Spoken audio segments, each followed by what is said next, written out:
Welcome to day one of my tonsillectomy post-operative recovery. Excuse the mess in the background. We've been moving homes and businesses and just can't quite get it all sorted just yet.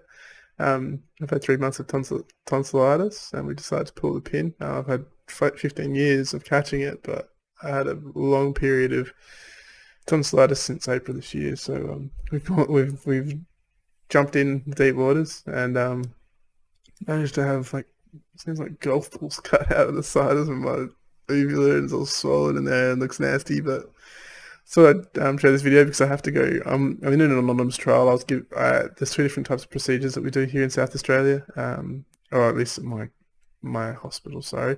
And this particular trial I'm given one of them, and I don't know which one I was given. So I'm supposed to be going through like a daily diary to sort of understand what meds I was taking and what my pain rating is like. So for me, my only reference I have for pain is tonsillitis. Tonsillitis, to give it a pain threshold out of 10, I'd say like most commonly for me it's between 6 and 8, and it's like a very stingy sensation in the throat, making it really hard to swallow.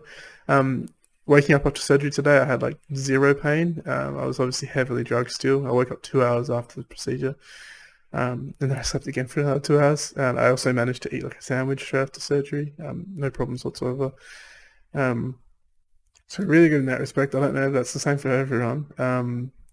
But then I've been given a bunch of drugs to take home with me. I left the hospital probably about 5 hours after my procedure because I was in post-operative observations and making sure things don't go wrong. So I've been given something called Tapentadol, some form of an opioid. I believe that's what's making me sleepy. Like I had one tablet. I can have one or two every 4 hours. I'm trying to space it out as much as possible. I had one tablet, and that was at 5 p.m. I had some dinner, and I passed out for like 5 hours straight. I woke up at like midnight. So right now it's 4 a.m. here in Australia. I don't know when I'm going to go back to bed. I'm going to have some more meds, and maybe that'll knock me out. I'm just going to play it by ear. I'm not going to care about body rhythm or anything like that. I'm just going to let my drugs and my recovery lead the way.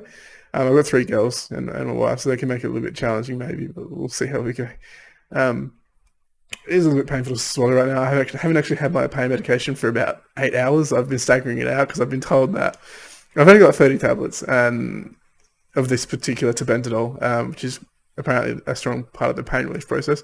If I have too much of it now, like if I do one every 4 hours, that's going to expire in less than 5 days. Whereas I'm supposedly going to be in post-operative pain for about 2 weeks, and it gets more painful supposedly in between days 3 and 10, and it can really spike up. So I want to have some Tapentadol sitting in my back pocket. They also gave me something called Celecoxib, which is an anti-inflammatory that has a slow-release pain relief. So I only take one of those every 12 hours. I haven't worked out how long I've got that for just yet.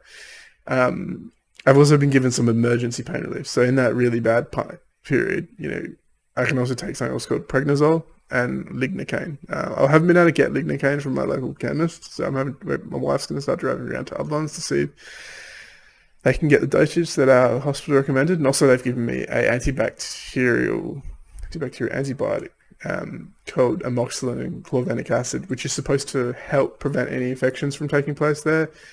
I'm also being cautious and trying to keep distance from most people, even my kids. I'm just trying to keep a little bit of distance because I've had a really bad immune system this year and I'm constantly getting sick, and the last thing I want is to get sick while I'm going through this post-op care process.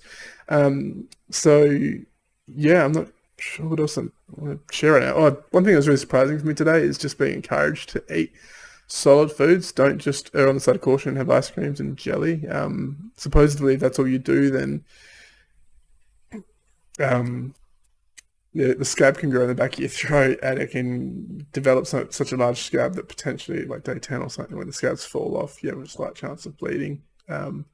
Whereas if I'm continually eating, I can keep working away at that scabby flesh wound in the back of my throat, and just hopefully I don't get to that stage of a massive scab coming off. It's slowly been working its way, healing, being agitated, being agitated for the next 2 weeks, and hopefully, I'm told maybe by day 10, things should be a lot better. But I'll be taking photos daily. It'll be interesting to see what it ends up looking like. I don't think I'll share any right now, but maybe at the very end I'll do like a day 1 through to 14 or until it's completely healed.